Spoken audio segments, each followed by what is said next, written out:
नमस्कार, मैं रवीश कुमार। पानी से हम परेशान हैं या हमने पानी को परेशान कर दिया है?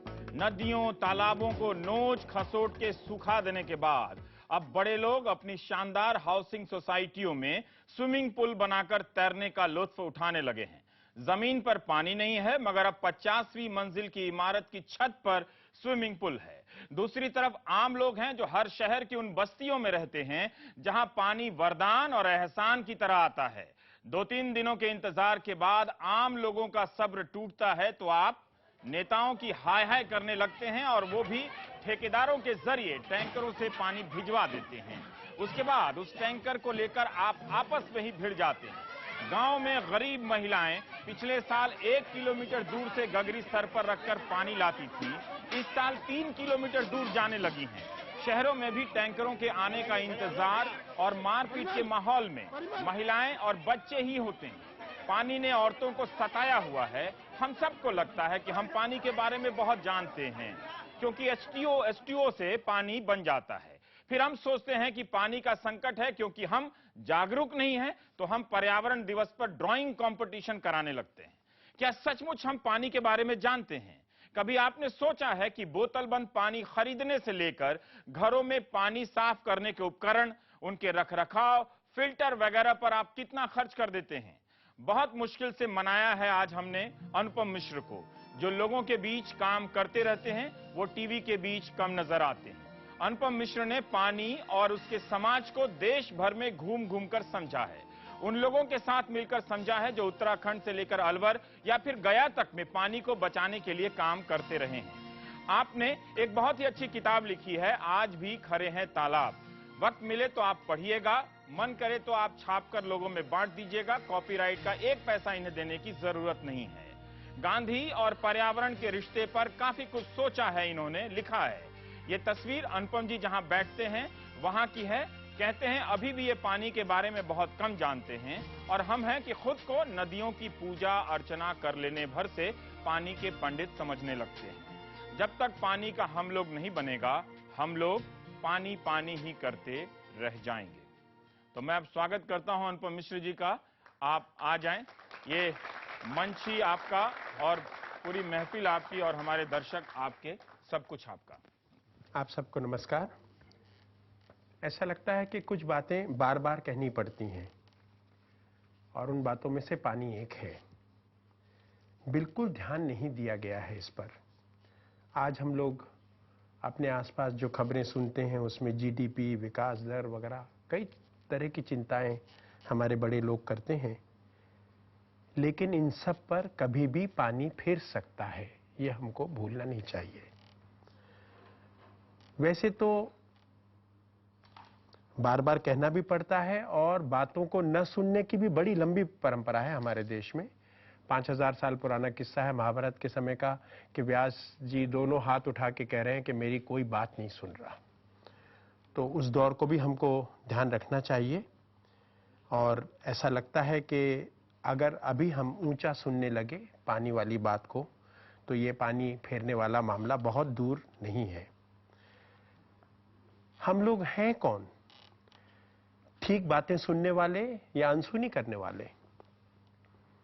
ज्यादातर आज हम लोग कुछ शहर में रहते हैं, और बाकी बहुत सारी चीजों की तरह अब पानी भी खरीदने लगे हैं। पहले पानी नहीं खरीदा जाता था। तो एक तरह से कहें तो पानी के मामले में हम लोग उपभोक्ता बन गए। इसका ये मतलब है कि हम पानी पैदा नहीं करते, पानी का संग्रह भी नहीं करते। नारे लगाते हैं, पानी खरीदते हैं, वो भी बहुत कम दाम पर। कुछ हमारे मन में शिकायत होती है कि पानी महंगा हो गया, लेकिन सचमुच पानी की जो कीमत है वो हम नहीं चुका रहे अभी भी। तो मैं पानी की कीमत की बात कर रहा था कि यदि हम सचमुच पानी की ठीक कीमत चुकाने लग जाए तो शायद हमको उसका दाम दूध से ज्यादा देना पड़ेगा। लेकिन अभी हम इसको भूल जाते हैं, और पानी का कुछ चित्र और कुछ विचित्र किस्सा थोड़े से चित्रों के माध्यम से हम लोग देखेंगे। इतना बड़ा देश है, कहां से शुरू करें ये विचित्र और चित्र किस्सा? मुझे लगता है कि पिछले 3-4 दिनों से हम लोग एक नाम सुन रहे हैं, रायसीना। अभी 3-4 दिन और सुनेंगे, शायद 10 दिन सुनेंगे, रवीश भाई बताएंगे।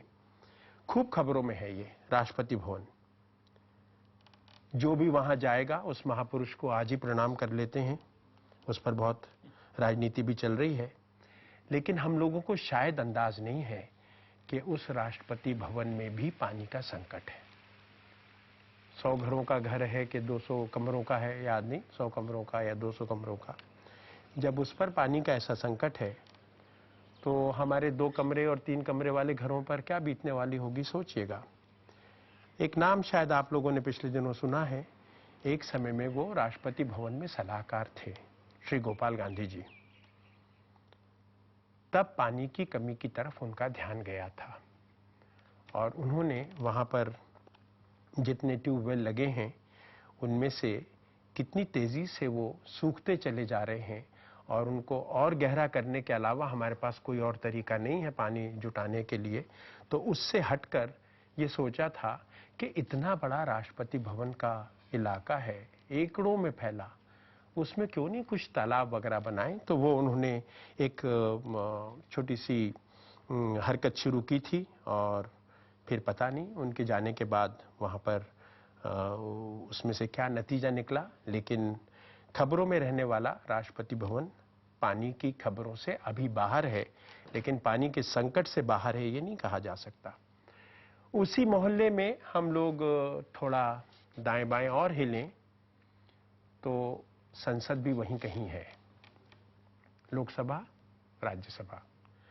पिछले दिनों आपने देखा होगा कि राज्यसभा में जरा क्रिकेट की धूम मची, कुछ चौवा छक्का लगा वहां पर। तो आज हम सोच रहे हैं कि पानी पर बात कर रहे हैं तो क्रिकेट कहां ले जाएगा हमको, लेकिन पानी की क्रिकेट टीम आज हम देखते हैं और उससे शुरू करते हैं। ये सामने आपके एक चित्र है। हमारे देश का एक सबसे बड़ा जिला है राजस्थान में, जैसलमेर, और ये कुएं से पानी निकाल रही है टीम। जरा लोगों को गिन के तो देखिए आप, पूरे 11 लोग मिलेंगे और एक एक्स्ट्रा भी मिलेगा और एक शायद उनका कोच भी मिलेगा। वैसे इस कुएं से पानी ऊंट निकालते हैं, 2 ऊंट एक जोड़ी लगती है, लेकिन अभी वो नहीं है और इनको पानी चाहिए तो ये इस तरह से निकाल रहे हैं। तो ये पानी की क्रिकेट टीम है एक तरह से, और आप देखेंगे कि इनके लिए पानी कोई समस्या नहीं है। तो आप राज्यसभा से ग्राम सभा जैसलमेर तक पहुंचे तो ये आपको एक सुंदर पानी का खेल दिखाई देगा। ये कुआं आपको सबसे कोने में दिखाई देगा, उस तरफ जहां एक पगड़ी वाले सज्जन खड़े, 3 डंडियां हैं, और ये 300 फुट गहरा कुआं है मीठे पानी का। और ये 2 ऊंट उसको एक रस्सी से, डोल चड़स कहलाती है, उससे निकाल रहे हैं। तो अभी इतने दूर पहुंचे और ऊंट का मुंह कुएं की तरफ हुआ नहीं है, और खींच के ले जाएगा वो। और ज्यादा इंतजार करते तो ऊंट बाहर हो जाता चित्र से, इसलिए वहीं के वहीं इसको लिया गया है। तो ऐसे कुएं प्रकृति ने इस खारे इलाके में 25-25 किलोमीटर की दूरी पर बनाए हैं। कहीं कहीं छोटा सा एक हिस्सा मीठे पानी का छोड़ा है, और लोगों का कौशल देखिए, उनकी विद्वत्ता देखिए।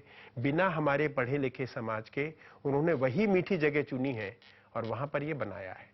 और आपको जान के अचरज होगा कि उनको ये 25-25 किलोमीटर दूर के कुओं से कोई शिकायत नहीं है।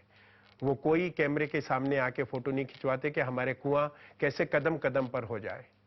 जहां कदम कदम पे पानी था, जैसे मालवा के बारे में कहते थे कि वो पग पग रोटी डग डग नीर, यहाँ पर 25-25 किलोमीटर पे पानी है और लोग खुश हैं क्योंकि उसका बहुत अच्छा प्रबंध करना वो जानते हैं। तो ये हमारा सुनहरा रेगिस्तान है और इसमें पानी को सिखाने के लिए बहुत सारी गुंजाइश है। ये सचमुच सोना है जानकारी का। जहां अटूट पानी है हमारे यहाँ, बचपन में हम लोग 4वीं-5वीं में सुनते हैं कि चेरापूंजी एक ऐसी जगह थी, अभी तो नाम बदल के दूसरे कस्बे में चला गया है, जो दुनिया का सबसे गीला, सबसे अधिक वर्षा का क्षेत्र है। वहां भी जल संकट मिलेगा, लेकिन इस सुनहरे रेगिस्तान में सचमुच पानी का सोना गपा हुआ है। वो हम सबको बहुत कुछ सिखा के जा सकता है। तो हम लोग कोशिश करेंगे कि इसमें से थोड़ा बहुत देखें, और ये सीखने की, इस सोने की कीमत की जो सीख है वो कभी कभी टूट भी जाती है, और वो टूट के कहां ले जाती है? दिल्ली तक आ जाती है। दिल्ली में ये यमुना का प्रवेश है, बहुत चौड़ा पाट, सुंदर पानी, यही सब आपके घरों में आता है साफ होके। फिर उसके बाद क्या होता है? हम उसको गंदा करते हैं और फिर वापस इसी नदी में मिला देते हैं।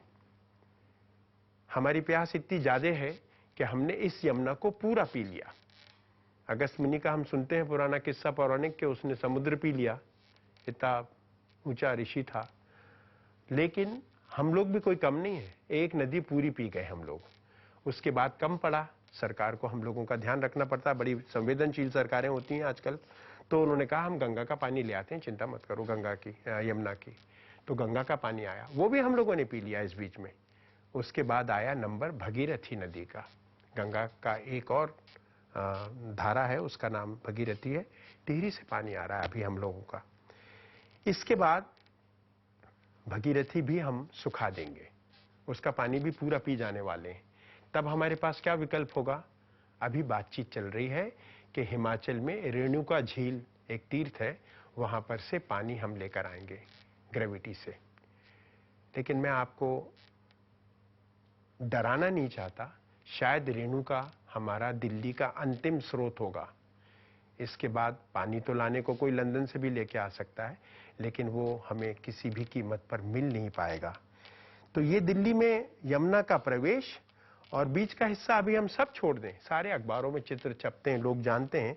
हम देखें कि दिल्ली में हम यमुना को विदा करते समय क्या देते हैं। ये ओखला का चित्र है, यहां से दिल्ली से रवाना हो जाती है। सचमुच कहें तो हम यमुना की 12 बजा देते हैं दिल्ली वाले। ये विदा का चित्र है। आज आप लोगों ने खबरें देखी होंगी कि दिल्ली की मुख्यमंत्री और हरियाणा के मुख्यमंत्री मिल रहे हैं दिल्ली के पानी के संकट को हल करने।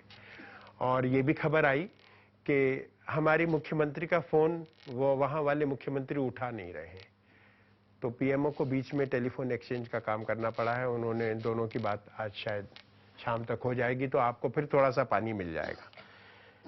लेकिन ये सारा का सारा मामला ऐसा नहीं था। दिल्ली में कोई 100 साल पहले जब इसको अंग्रेजों ने राजधानी बनाना तय किया, लगभग छोटे बड़े 800 तालाब थे।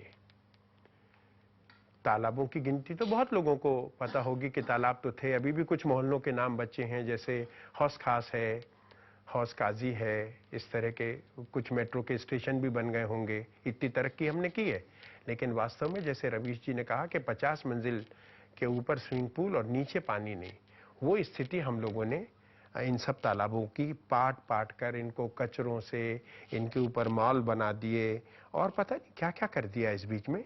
तो आप देखेंगे कि दिल्ली में नदियां भी थी, केवल अकेली यमुना नहीं थी। यमुना में अरावली की तरफ से, पश्चिम की तरफ से जो पूरी पर्वत श्रृंखला है, उसमें दूर दूर से आके नदियां पानी यमुना में मिलाती थीं और यमुना को और संपन्न करके जाती थीं, विपन्न करने के बदले। आज हमने उन सब नदियों को या तो मारा है या गंदे नाले में बदल दिया है।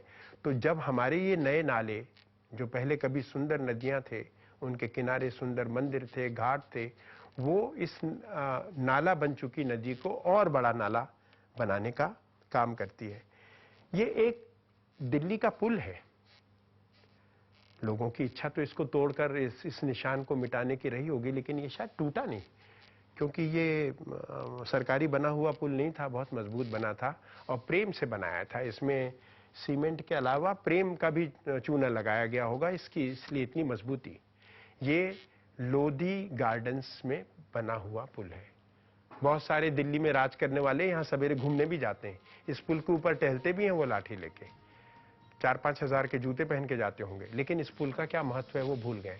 इसके नीचे से जो नदी निकलती थी वो खान मार्केट के सामने से बहती हुई, कलकल करती हुई जाकर पुराना किले की खाई में मिलती थी।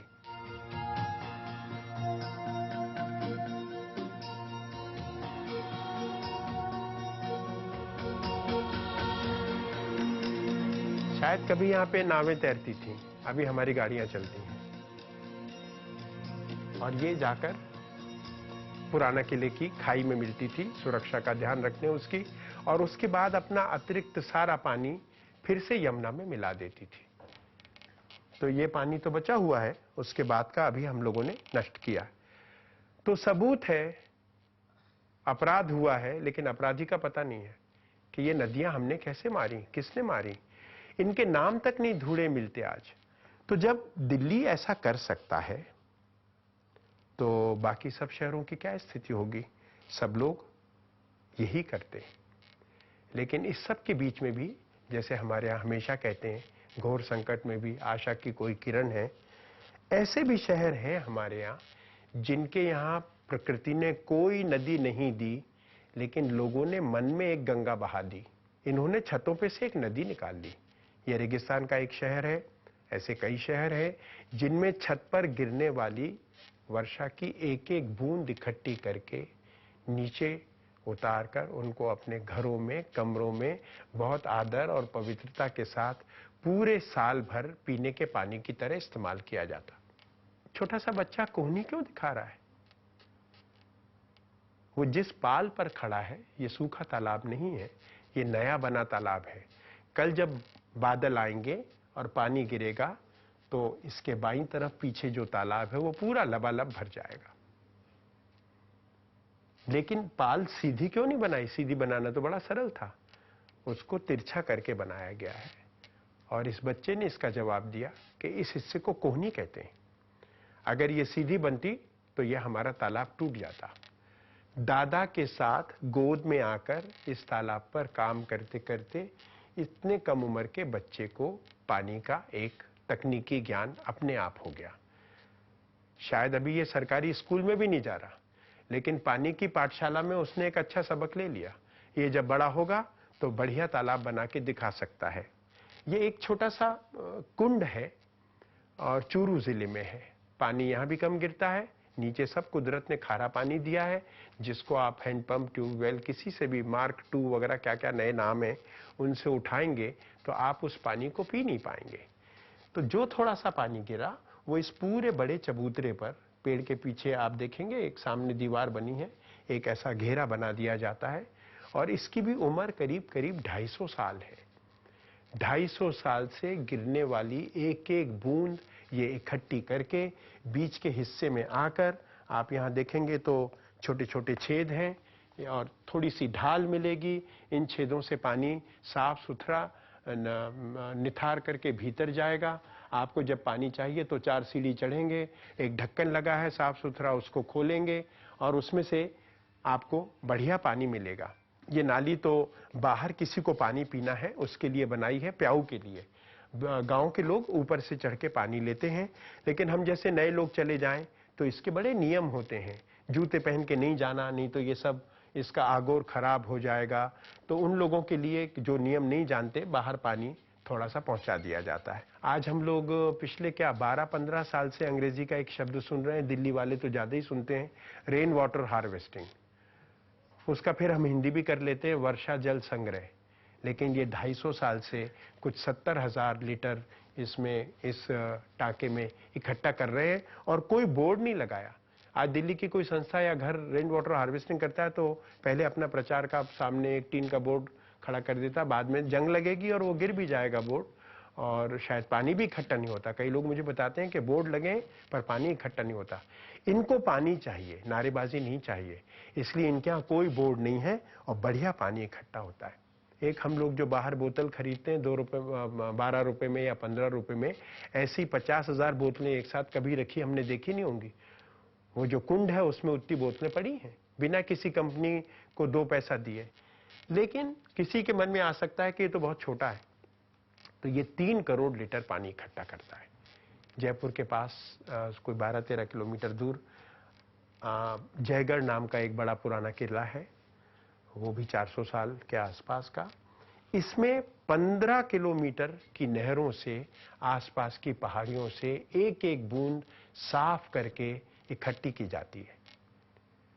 इसका बहुत लंबा इतिहास है, उसको अभी हम लोग इतने कम समय में नहीं देखेंगे, लेकिन एक ऊपर से चित्र देखिए इस नहर का। ये नहर इतने 350-400 साल में कभी नहीं टूटी, इतने प्यार से रखी गई है। और इसके बगल में एक सड़क जा रही है पीछे, वो कितने बार टूटी होगी उसका कोई रिकॉर्ड नहीं है। तो सड़क टूट जाए लेकिन पानी का काम नहीं टूटना है, वो जो परंपरा है उसको बनाए रखना है।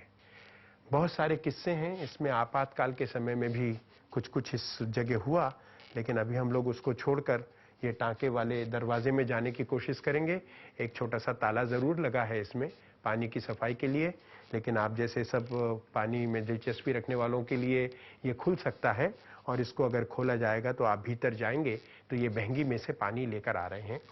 और ऐसा लग सकता है अगर आप ध्यान से न देखें कि ये कनस्तर खाली है, लेकिन ये टीन का कनस्तर बिल्कुल ऊपर तक भरा है। और इस पानी का रंग देखिए, जब कभी जाएं तो पी के देखिए, आपको स्वाद से लगेगा कि हमारी बहुत सारी नगर पालिकाओं से ज्यादा शुद्ध पानी ये दे रहे।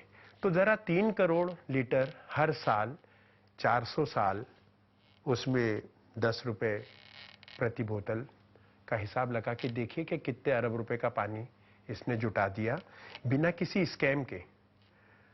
होके कोई किसी को जाना नहीं पड़ा कि इस पे बाद में जांच होगी और ये होगा वो होगा। ताजमहल सब जानते हैं, लेकिन तालाब भी ताजमहल जैसा सुंदर बनाया जा सकता है, इसके बारे में कल्पना नहीं होगी। 800 साल पुराना जैसलमेर का तालाब, जैसलमेर शहर बसा और तालाब बसा, बिना पानी के जैसलमेर की कोई कल्पना नहीं की जा सकती थी। तो इतना सुंदर तालाब लोगों ने बनाया और बहुत प्रेम से बनाया। इसमें आजकल जो शब्द चलता है जन भागीदारी, उसका बेमिसाल उपयोग किया गया। राजा खुद यहां पे कुदाल चलाने आता था और उस शहर का सबसे मामूली नागरिक भी अपनी कुदाल लेकर उसके साथ कंधे से कंधा मिला के काम करता था। जो सुंदर दरवाजा है बीच का, वो राजा ने नहीं बनाया था। वहां पर एक गणिका थी, उनका नाम था टीलो।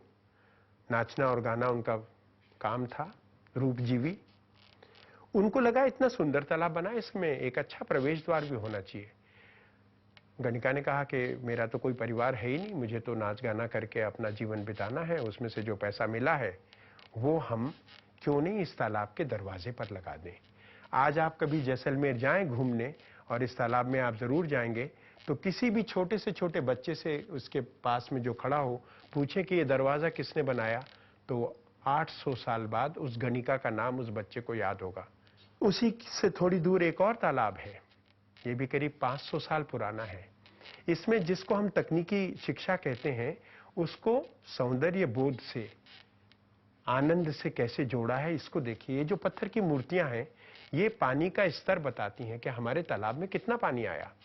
और जब वो हाथी का पांव छुएगा तो एक चिन्ह पूरा हो गया कि ये 4 महीने का पानी आ गया। हाथी डूब गया तो 6 महीने का आ गया, और घोड़े को छू लिया तो 8 महीने का आ गया, वो भी ऊपर चला गया तो 12 महीने का पानी पूरा आ गया। सब लोग ताली बजा सकते हैं कि तालाब इतना भर दिया प्रकृति ने कि अब हमको 1 साल तक अपने इस इलाके में पानी की कोई कमी नहीं होगी।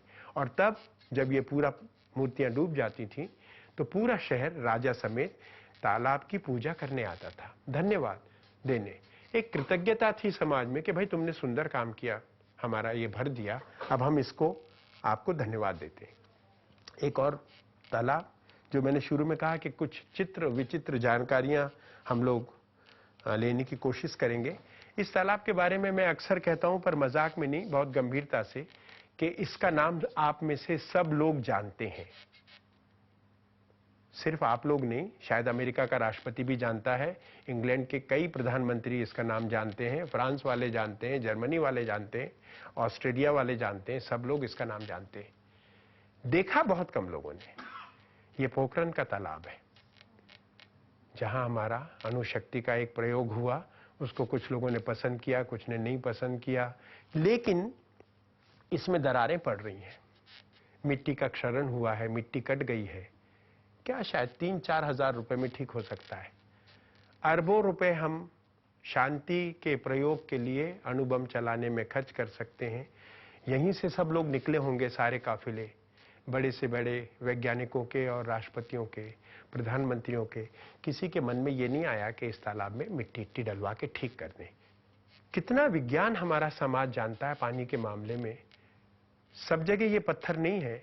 इस पत्थर का नाम है हाबुर। बहुत कीमती पत्थर है ये। दिल्ली वालों को पता चलेगा तो इसकी अंगूठियां बनवा लेंगे। लेकिन पानी के मामले में ये सबसे दोस्ताना पत्थर है। पानी का ये अच्छा मित्र है।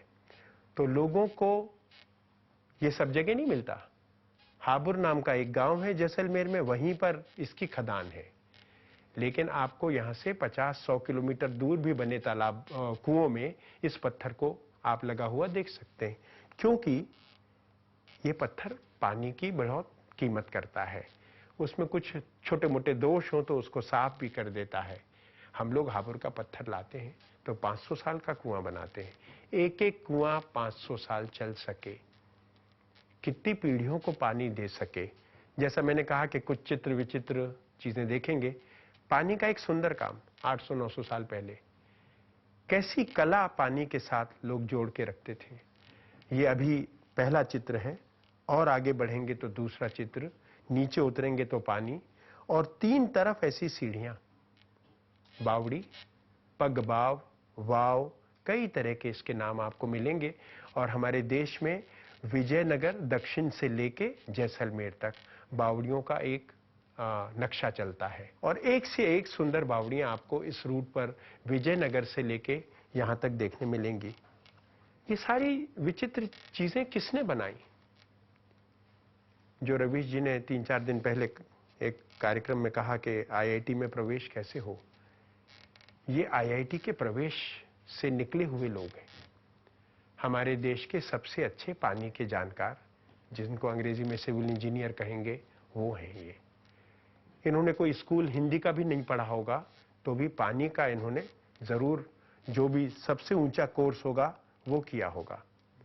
साल में एक बार अपने तालाबों के किनारे बैठना, बातचीत करना, तय करना कि हम लोग किस तरह से इस तालाब में कोई टूट फूट हुई है तो उसको ठीक करें, और फिर तय करना कि अब हम इस मानसून से आने से पहले क्या तैयारी करें कि यहां बरसने वाली एक एक बूंद इनके काम आ सके। आपके सामने ये बहुत पुराना चित्र है। नर्मदा होशंगाबाद में साल में एक बार नदी का जन्मदिन मनाते हैं, नर्मदा जयंती के नाम से। हम लोग तो अपने घरों में बच्चों का जन्मदिन मनाते हैं तो कुछ गुब्बारे वगैरह फोड़ते हैं, अब तो केक भी कटने लगी वगैरह। यहाँ पर तैरता हुआ मंच बनाया जाता है और उस पर सार्वजनिक कार्यक्रम होते हैं। 1-2 लाख लोग इसको बैठकर घाटों पर, जैसे आप इन सीढ़ियों पर बैठे हैं, वो बड़ी सीढ़ियां होती हैं, पूरा कार्यक्रम करते हैं। शाम को दीपदान होता है, संकल्प होता है कि हम अपने अपने पानी के स्रोतों की रखवाली करेंगे, उसने हमको जीवन दिया है, हम उसको तैयार करेंगे। सरकार भी पानी का काम करके दिखाना चाहती है, और उसका नमूना अक्सर ऐसा होता है। कहीं दूर से पानी लाना, टंकी में भरना, और फिर पशुओं के लिए, इसको खेली कहते हैं जो टंकी के सामने बना है, इसमें पानी डालना, जिसमें ये गाय और भेड़ों के और बकरियों के काम आए। ये एक चित्र नहीं है, ऐसे हजारों चित्र आपको वहां पर देखने मिल जाएंगे। ये चित्र तो पानी से संबंधित नहीं है, लेकिन हमारे दिमाग से संबंधित है। हम लोगों ने अंग्रेजी में दिल्ली बंबई में ओपन यूनिवर्सिटी सुना है, ये रेगिस्तान में ओपन स्कूल है। सरकार ने कहा हम पानी का भी काम करेंगे, शिक्षा भी तुमको दे देंगे, अच्छा पढ़ा लिखा के बड़ा कर देंगे। ये स्कूल बनाया है इन्होंने शाहगढ़ नाम की एक जगह में, जैसलमेर में, पाकिस्तान की सीमा पर। शायद दरवाजा भी नहीं लगाते तो भी इतनी उदार जनता थी, मान लेती कि तुमने स्कूल बना दिया हमारे लिए। इसमें ब्लैक बोर्ड और शिक्षक वगैरह की कल्पना तो आपको बहुत बाद में करनी पड़ेगी। ये जो कुछ हमने अच्छा और बुरा देखा, इसका लंबा इतिहास है। ये गुदना है, बीच में तो गुदना थोड़ा कमजोर बन गया था, लेकिन अभी यूरोप और अमेरिका के कारण फिर से नए नाम में आया है। जैसे योग का योगा हो गया, गुदना का टैटू हो गया, अब सब लोग टैटू बनाते हैं। ये गुदना है और इसका नाम है सीता बावड़ी। ये करीब 2500 साल पुराना चिन्ह है, और लोग इसको अपने छाती पर, हाथ पर यहाँ बनाते थे। इसको अगर हम खोल के देखें, गुदने का संदेश क्या है, तो बीच में जो एक बिंदु है वो जीवन का केंद्र है। पानी नहीं तो कुछ नहीं। फिर चारों तरफ लहरें उठ रही हैं, जैसे अभी हमने कुछ अच्छे तालाब देखे, उनमें लहरें उठ रही हैं।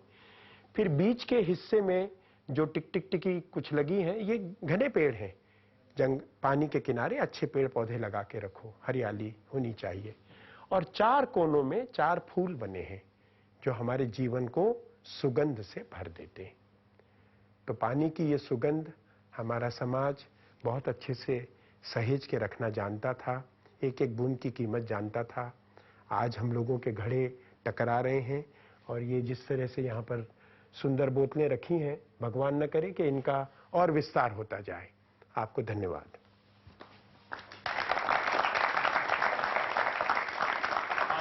पानी के बारे में और बात करेंगे आपसे, लोग अब सवाल जवाब करेंगे एक छोटे से ब्रेक के बाद, जल्दी लौटते हैं। जी।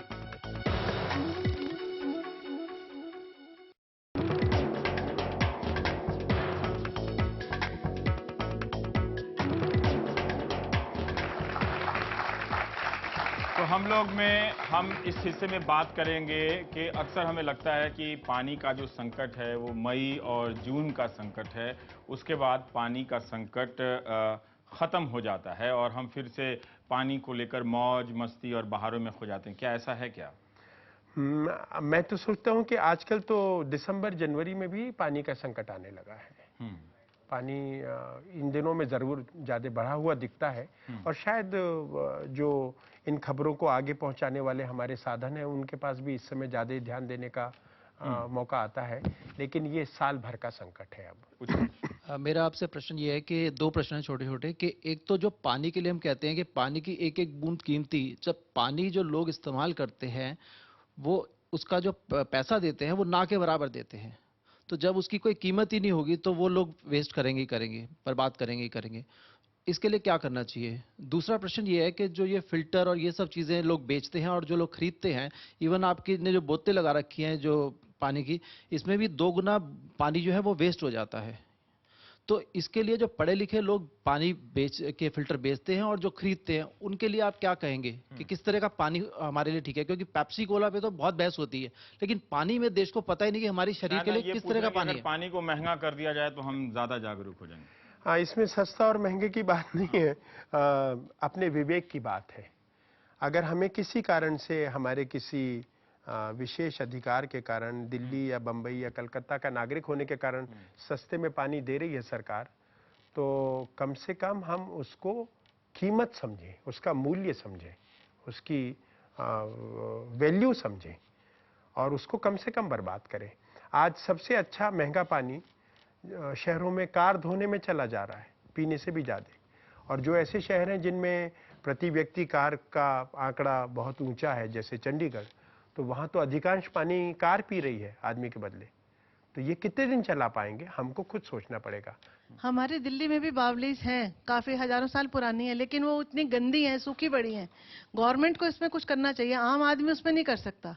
मैंने खुद देखी है, अग्रसेन की है और कुतुब मीनार के पास भी है। बिल्कुल, 2-4 देखी है मैंने। बहुत जगह दिल्ली में एक कोने से। जितनी भी चीजें बताई उसमें आम लोगों ने सब मिलके कुछ किया था, सरकार ने नहीं किया। ये जो हमारी समझ है कि सरकार को कुछ करना चाहिए, आम आदमी नहीं कर सकता, तो कुछ बता सकते हैं? मैं सिर्फ ये कहूंगा कि अगर उस बावड़ी के किनारे रहने वाले जो मोहल्ले हैं, उनको जब तक नल खोल के बिल्कुल सुविधा से पानी मिलेगा, उनका सब घर का कचरा उस बावड़ी में फेंकना उनको सबसे अच्छा उपयोग लगेगा उस बावड़ी का, जो कि पिछले 50 साल से हम यही कर रहे हैं।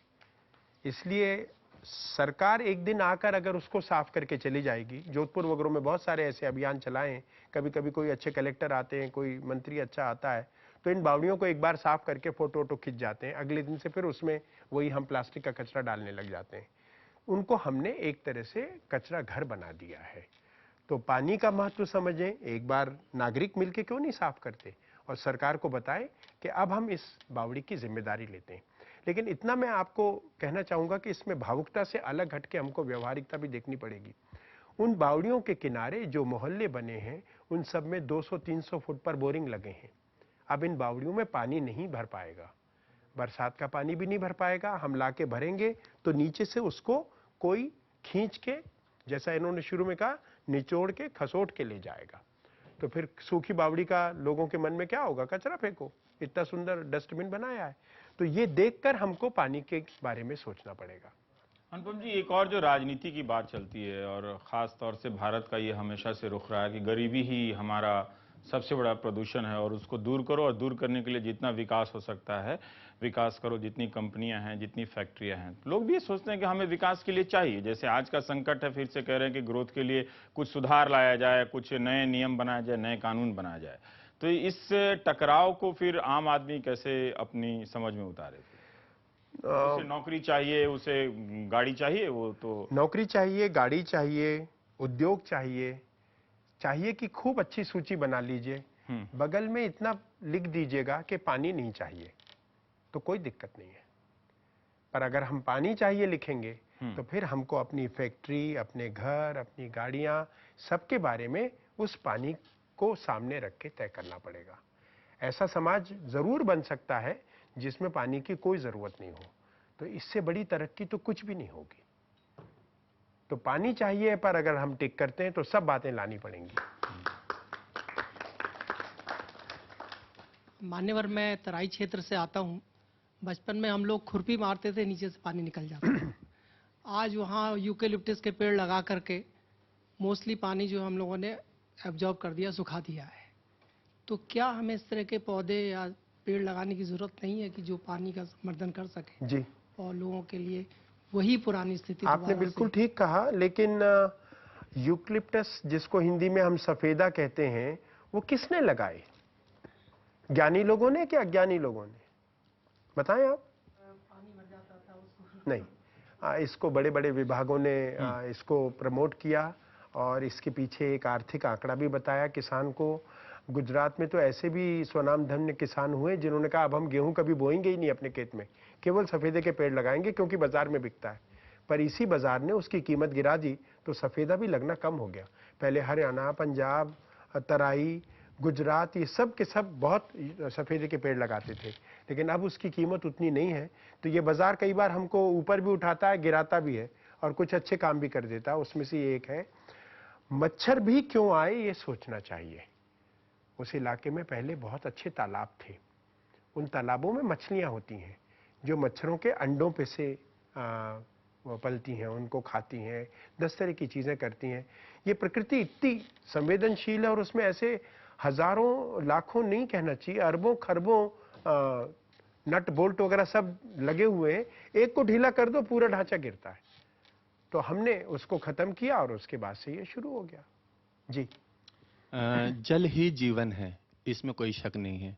लेकिन अगर जल का जो बारिश का पानी छत पर आता है, उसे क्या हम पीने लायक बना सकते हैं, और किस तरीके से बना उसको आप पीने लायक बना सकते हैं अगर आपकी जरूरत है।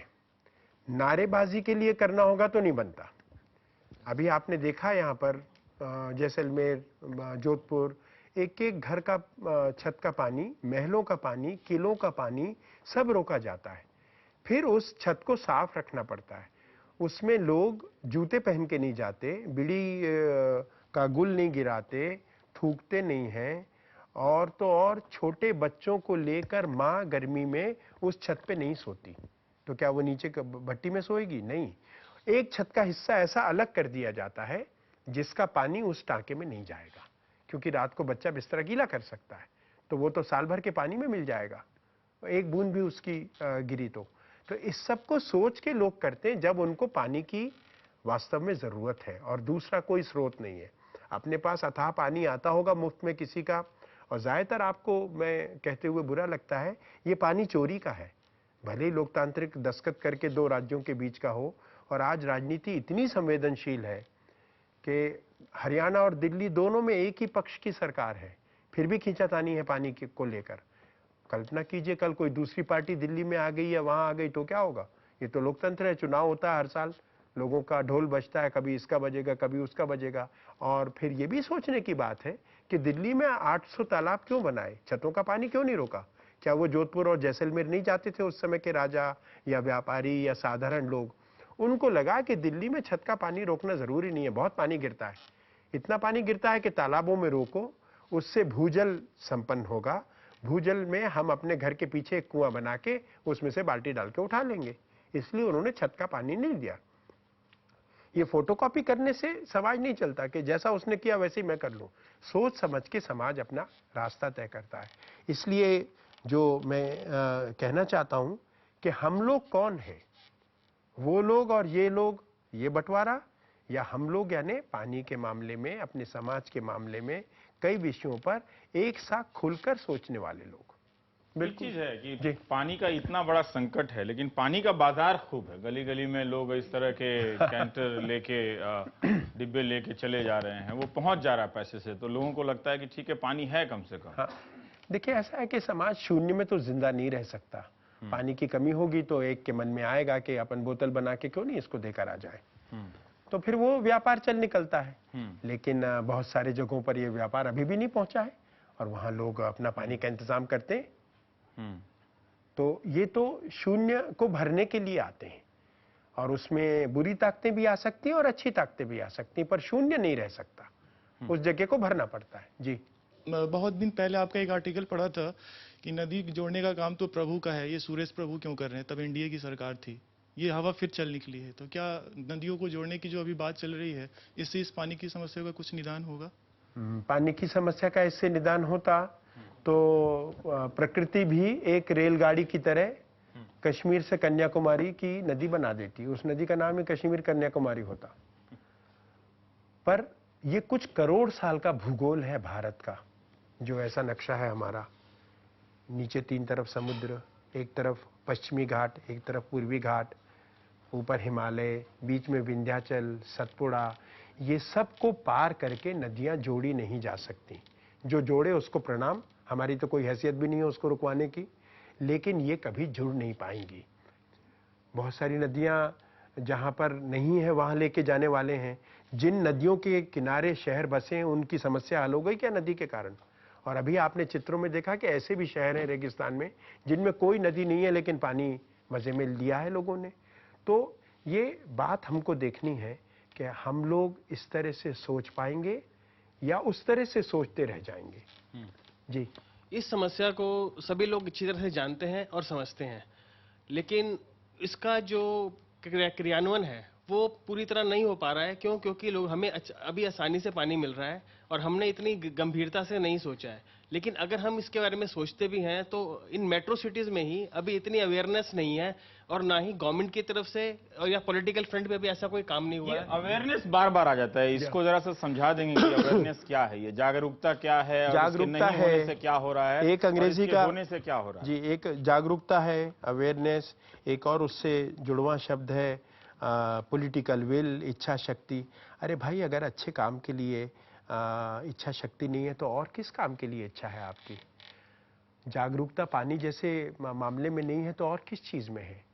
ये जो महाभारत में दुर्योधन ने कहा है कि मैं धर्म जानता हूं लेकिन धर्म में मेरी गति नहीं है, और मैं अधर्म जानता हूं लेकिन मेरी उसमें खूब गति है, ये चलता रहता है। तो पानी में जानता हूं लेकिन पानी में मेरी गति नहीं है, और पानी के संकट कैसे बढ़े इस सब काम को करने में मेरी दिलचस्पी हो गई है। उसी में ये नदी जोड़ो निकलता है, उसी में बोतलें निकलती हैं, उसी में सब कुछ निकलता है। हम नहीं चाहते कि जो, और मैं आपको बताना चाहता हूं कि जितने तालाब हमने छीने हैं बने बनाए, उतने हमको आने वाली पीढ़ियों को शायद ब्याज समेत वापस करने पड़ेंगे। नहीं तो हमारे शहर अब अकाल के बदले बाढ़ से भी टकराएंगे। पहले जितने क्षेत्रफल में बाढ़ आती थी अब तो उसका दुगना हो गया। हर साल शहरों को लगता है कि वहां बाढ़ नहीं आने वाले। बिल्कुल गलत। बाढ़ नहीं है। बंबई डूबा कि नहीं, 7 दिन तक कोई चीज उसमें खटकी नहीं, जिसको 24 घंटे का शहर कहते हैं कि जो सोता नहीं है वो तैरता रहा और डूबता रहा। चेन्नई का यह हाल हुआ, बेंगलोर का हुआ, विशाखापट्टनम। पहले तो कस्बों के बस अड्डे डूबते थे, अभी बड़े शहरों के हवाई अड्डे डूबते हैं। तो अकाल और बाढ़, ये जिसको बड़े आसानी से लोग कहते हैं कि एक सिक्के के 2 पहलू हैं, ये दोनों पहलू अब हम अपने जेब में रख के चला करेंगे, और वो शहरों में देखा करेंगे। शहरों में। एक और बात है कि हम शायद एक ऐसे दौर में रहते हैं जहां ऐसा प्रतीत होता है कि सरकारें पर्यावरण को लेकर बहुत जागरूक हैं, बहुत सारे प्रोजेक्ट 3-4 महीने के लिए रोक दी जाती है, बहुत सारे कुछ कानून बन गए हैं और ये बताया जाता है कि हम काफी कुछ कर रहे हैं। अब ये चलते रहने के लिए किया जाता है, विशेष तौर पे कोई चीज रुकती नहीं। आप देखिए टिहरी बांध को लेकर भी कितने तरह के आंदोलन चले और फिर कई कमेटियां बनी और अंत में हुआ ये कि ये बनना ही चाहिए। नर्मदा को लेकर भी ये हुआ। हम तो कहते हैं कि आप ईमानदारी से कह के बनाइए कि ये बनेगा, इसमें थोड़ा बहुत असंतोष है कुछ हो, लेकिन जिसका घर डूब रहा है मेरे फायदे के लिए आपका घर डूब रहा है, मैं जाके आपसे क्यों नहीं कहूं कि आपको मेरे पड़ोस में बसाया जाएगा? तो हमने ये खो दिया है इस समय। जब भी दिल्ली में शॉर्टेज होती है 3-4 महीने, जो भी जैसे अभी बताया आपने कि हम भी चोरी करके पानी देते हैं पब्लिक को, ऐसे ही प्राइवेट जो सप्लायर्स हैं वो भी प्राइवेट चोरी करके लाते हैं। लेकिन इन दिनों उनको भी रोक दिया जाता है, उन पे भी लगाम कस दी जाती है कि चोरी पानी चाहे हरियाणा से ला रहे हैं, यूपी से ला रहे हैं, वो उसका तो कोई वो नहीं है ना कि उस वक्त उनको नहीं रोकना चाहिए इनको। देखिए, अगर इस तरह से उनको नहीं रोकेंगे और कमी दूर हो सकती है तो अगले साल उन इलाकों में पानी नहीं बचने वाला। वहां वाले यहाँ पर धरना देने आ सकते हैं इन इलाकों से। इसलिए उस इलाके में भी पानी रोको, इस इलाके में भी पानी रोको। जो सरल काम है वो करने पड़ेंगे। हम अपने शहर के विस्तार के लिए उसको आधुनिक बनाने मेट्रो लाते हैं, पार्किंग की समस्या हल करते हैं, मॉल बनाते हैं, सिनेमा बनाते हैं, तालाब क्यों नहीं बनाते? तालाब क्यों नहीं बनाते? और अपनी ऐसा आंखों से इतना देख रहे हैं कि शर्माना अब क्यों? आज के पानी का, भले ही पानी की सरकार ना बनी हो, लेकिन पानी के चोर हो गए हैं, पानी माफिया हो गए हैं, टैंकर माफिया हो गए हैं और रेत तक बेचे जा रहे हैं। और हम भी उस चोरी में कुछ हिस्सेदारी करते हैं। चोरी का जो टैंकर आ रहा है, जो पानी की ब्लैक मार्केटिंग हो रही है, उससे बड़े आराम से खरीद लेते हैं और ये सोचते हैं कि पानी का संकट दूर हो गया और सरकार सो रही है, समाज जाग रहा है पानी के इंतजार के लिए। बहुत बहुत शुक्रिया आपका। आप देख रहे थे हम लोग।